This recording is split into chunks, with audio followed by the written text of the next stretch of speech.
Assalamualaikum warahmatullahi wabarakatuh. Ketemu lagi di channel Inraidu.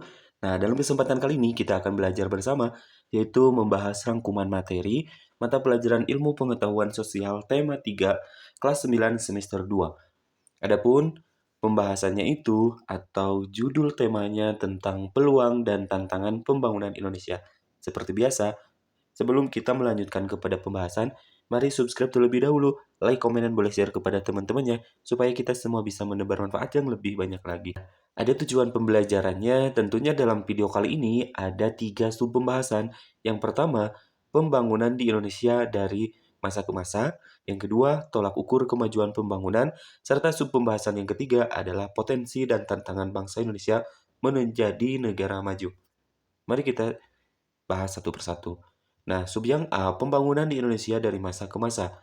Tentunya ada beberapa pertanyaan nih untuk mencari tahu bagaimana materi tentang pembangunan di Indonesia dari masa ke masa. Pertanyaan yang pertama, bagaimana pembangunan di Indonesia pada masa Orde Lama? Lalu, yang kedua, bagaimana pembangunan di Indonesia pada masa Orde Baru? Serta yang ketiga, bagaimana sih pembangunan di Indonesia pada masa reformasi? Mari kita jawab dari ketiga pertanyaan ini. Nah, maksud dari pembangunan itu sendiri artinya usaha sadar dan terencana untuk meningkatkan kesejahteraan masyarakat secara berkelanjutan, meliputi bidang ekonomi, bidang sosial, politik, dan budaya. Pembangunan di Indonesia mengalami perubahan sesuai dengan sistem pemerintahan dan kondisi nasional. Nah, ini adalah pembangunan Indonesia pada masa Orde Lama, di mana Orde Lama itu dari mulai tahun 1945 sampai dengan 1966. Kondisi umum. Kondisi umum pada masa Orde Lama ini, Indonesia itu merupakan awal-awal merdeka atau baru saja merdeka. Stabilitas politik dan keamanan tentunya belum terbentuk secara maksimal. Sering terjadi konflik internal maupun konflik eksternal.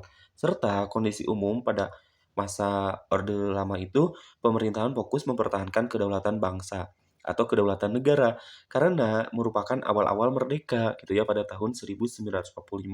Adapun kebijakan dan ciri pembangunan di antaranya pembangunan belum terencana dengan baik. Lalu kebijakan ekonomi sering berubah.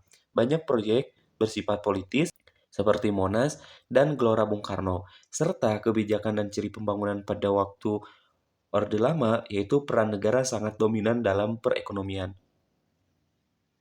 Yang berikutnya kondisi ekonomi, inflasi sangat tinggi, lalu produksi nasional rendah, ketergantungan pada utang luar negeri, serta kesejahteraan rakyat pun rendah. Nah, dampak pembangunan Orde Lama diantaranya pembangunan tidak merata, tingkat kemiskinan tentunya tinggi, stabilitas ekonomi nasional terganggu. Yang kedua yaitu pembangunan Indonesia pada masa Orde Baru, yaitu lanjutan dari masa Orde Lama, di mana Orde Baru ini yaitu sekitar pada tahun 1966 sampai dengan 1998. Kondisi umum pada masa Orde Baru yaitu pemerintahan lumayan relatif stabil dibandingkan dari Orde Lama gitu ya. Jadi ada peningkatan dalam kondisi umum. Fokus pada pertumbuhan ekonomi serta dukungan investasi asing dan lembaga internasional. Adapun kebijakan dan ciri pembangunannya itu pelaksanaan repelita, rencana pembangunan 5 tahun, penekanan pada stabilitas politik dan keamanan, pembangunan bersifat sentralistik, serta pertumbuhan ekonomi menjadi prioritas yang utama. Nah, selanjutnya di bidang ekonomi, pada masa Orde Baru ini, yaitu ditandai dengan adanya pertumbuhan ekonomi yang tinggi, keberhasilan swasembada pangan, pembangunan infrastruktur meningkat pesat, serta perkembangan industri dan manufaktur. Adapun dampak positif dari masa Orde Baru ini, yaitu penurunan angka kemiskinan, peningkatan akses pendidikan dan kesehatan, serta adanya perbaikan infrastruktur nasional. Adapun dampak negatifnya, terjadinya kesenjangan sosial dan wilayah, maraknya korupsi, kolusi, dan nepotisme atau KKN, utang luar negeri meningkat, serta ketergantungan pada modal asing. Nah, yang ketiga, pembangunan Indonesia pada masa reformasi sampai dengan sekarang, yaitu pada tahun 1998 sampai dengan sekarang. Kondisi umum, reformasi sistem pemerintahan, demokratisasi dan kebebasan pers, serta otonomi daerah. Adapun kebijakan dan ciri pembangunannya itu ditandai dengan desentralisasi pembangunan, penekanan pada transparansi dan akuntabilitas, pemberantasan korupsi, kolusi, dan nepotisme, serta penguatan peran masyarakat. Adapun di bidang ekonominya, yaitu mulai pemulihan ekonomi pasca krisis, penguatan UMKM, serta pengembangan ekonomi digital dan kreatif. Adapun tantangan pada masa reformasi ini, terjadinya ketimpangan pembangunan antar wilayah, pengangguran dan kemiskinan, korupsi dan yang masih terjadi, serta kualitas SDM belum merata. Pembahasan yang kedua, sub yang kedua itu adalah tentang tolak ukur kemajuan pembangunan. Nah, keberhasilan pembangunan tidak hanya diukur dari pertumbuhan ekonomi saja, akan tetapi juga dari kualitas hidup masyarakat.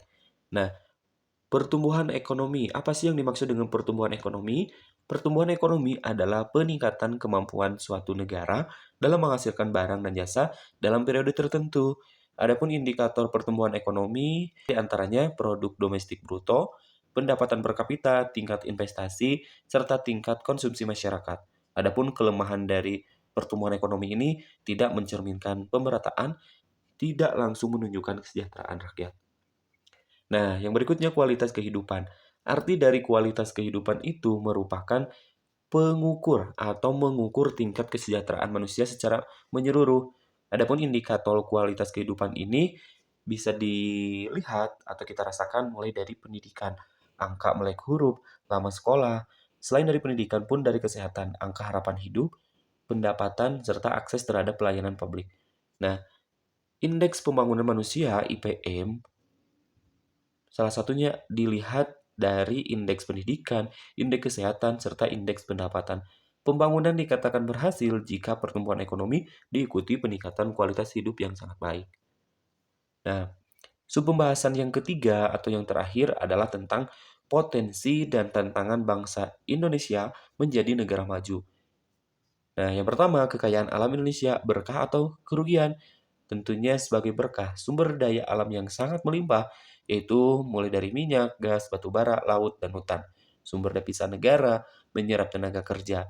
Nah, sedangkan sebagai tantangan, kekayaan alam ini yaitu banyak yang mengeksploitasi berlebihan, serta kerusakan lingkungan dan ketergantungan pada sumber daya alam, serta korupsi SDA. Nah, sumber daya alam menjadi berkah jika dikelola berkelanjutan dan menjadi kerugian jika disalahgunakan. Yang kedua, pengembangan industri strategis di Indonesia. Artinya, industri strategis adalah industri yang berperan penting bagi kemandirian ekonomi dan pertahanan negara. Contoh industri strategis, di antaranya ada industri pesawat terbang, industri kapal laut, industri baja, industri energi, serta industri pertahanan. Adapun upaya pengembangannya, peningkatan kualitas sumber daya manusia, penguasaan teknologi, dukungan kebijakan pemerintahan, serta kerjasama internasional. Adapun manfaat dari pengembangan industri strategis di Indonesia itu, yaitu untuk mengurangi ketergantungan adanya impor, meningkatkan daya saing bangsa, serta membuka lapangan kerja. Nah, karakteristik negara maju dan upaya Indonesia menjadi negara maju. Adapun karakteristik negara maju, yaitu yang pertama pendapatan per kapita tinggi, IPM tinggi, industri dan teknologi maju, infrastruktur memadai, pendidikan dan kesehatan berkualitas, stabilitas politik, dan hukum. Adapun upaya Indonesia menuju negara maju, diantaranya dengan peningkatan kualitas SDM, sumber daya manusia melalui pendidikan-pendidikan yang ada di negara kita, pengembangan teknologi dan inovasi, pemerataan pembangunan, reformasi birokrasi, pemberantasan korupsi, penguatan industri nasional. Adapun kesimpulannya, tantangan pengembangan Indonesia meliputi pemerataan pembangunan, peningkatan kualitas SDM, pengelolaan sumber daya alam berkelanjutan, penguatan industri strategis, serta peningkatan kualitas hidup masyarakat. Nah, dengan pembangunan yang berkeadilan, berkelanjutan, dan berorientasi pada manusia, Indonesia memiliki peluang besar untuk menjadi negara maju. Sekian dan terima kasih. Sampai jumpa di video pembelajaran berikutnya. Semoga bermanfaat. Kami akhiri. Assalamualaikum warahmatullahi wabarakatuh.